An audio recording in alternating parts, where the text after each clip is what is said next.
कितने anti nationalist को मार के आया पापा? आपसे जुबान लड़ा रहा है? पापा हो ना मेरे, इसलिए तो जुबान लड़ा रहा हूँ। सरकार थोड़ी हो जो आपसे जुबान ना लड़ा सकूँ। वैसे भी इस लाठी पर खून लगा है तो क्रिमिनल्स का ही होगा। खून हमारा भी बहेगा तो इसी लाठी पर लगेगा। अपनी रील्स की दुनिया से बाहर निकल के टीवी न्यूज़ भी देख लिया करो। कुछ दिन पहले तो आप कह रहे थे कि ये सारे टीवी न्यूज़ चैनल निकम्मे हैं, उनके पास परमिशन नहीं थी तो हमें ये सब करना पड़ा। किस बात की परमिशन? इस मार्च की। प्रोटेस्ट मार्च थी पापा, वो किसी पॉलिटिकल पार्टी की कैंपेन रैली नहीं थी कि जिसकी परमिशन ली जाए। पहले यदि कोई आपसे नाराज़ है तो आपसे नाराज़गी जताने से पहले आपसे परमिशन ले। ये सब के सब उन अपोजिशन पार्टीज़ की टीम बी थी। सारे नेता लोग इन बच्चों को भड़काते, बरगलाते और फिर पिसने के लिए छोड़ जाते हैं। आप यदि ऐसा समझते हैं फिर भी आपने, हमें ऊपर से ऑर्डर्स मिले थे। ऑर्डर्स डंडे बरसाने के थे, पर वो डंडे कितनी तेज बरसाए जाएंगे वो आपके हाथ में था पापा। ये आजकल के बच्चे भेड़ चाल के चक्कर में सिर्फ ट्रेंड को फॉलो करते हैं। जब उन बच्चों को समझ में आएगा ना कि जो उन्हें भड़का रहा है वो उन्हें बचाने नहीं आएगा, तो अगली बार खुद किसी के बहकावे में नहीं आएंगे। और अगर यही बात वो आपके लिए सोचते हो कि आप बहक गए हो तो उनके सोचने से मैं हो जाऊंगा क्या? तो क्या आपके सोचने से वो हो गए हैं? गलती उनकी थी। वायलेंस भीड़ की तरफ से शुरू हुआ था। पुलिस वाले सिविल ड्रेस में क्या कर रहे थे पापा? वो पुलिस का सिस्टम है लॉ एंड ऑर्डर मेंटेन करने का। तो फिर ये तय कौन करेगा कि शुरुआत किसने की? क्योंकि भीड़ में तो प्रोटेस्टर भी थे और पुलिस भी।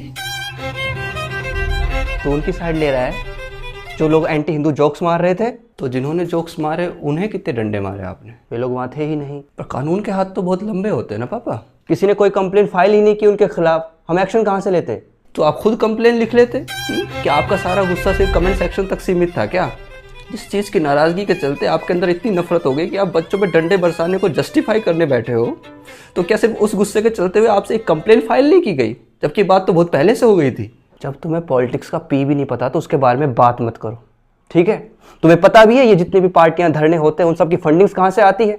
बात तो सही है आपकी, ये इन्वेस्टिगेट होना चाहिए यदि फंड आ रहा है तो कहाँ से आ रहा है। पर पापा 12 साल से जो पार्टी सत्ता में है उसको जो हम पैसे दे रहे हैं, जो वो फंड्स कहाँ जा रहे हैं, क्या उसकी इन्वेस्टिगेशन नहीं होनी चाहिए? उस पर कभी सवाल नहीं होना चाहिए? बेटा क्यों बहस कर रहा है?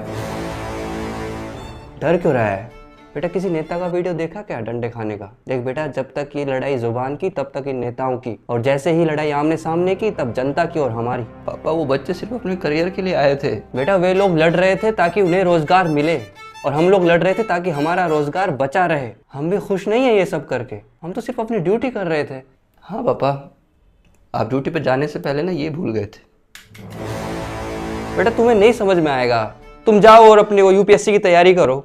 इन सब चीज़ों में ध्यान दोगे तो एग्जाम कैसे क्रैक करोगे? हाँ पापा, आई विश कि ये एग्ज़ाम क्रैक हो, लीक ना हो, क्योंकि यदि ये लीक हुआ तो फिर आप और मैं आमने सामने नहीं लड़ पाएंगे।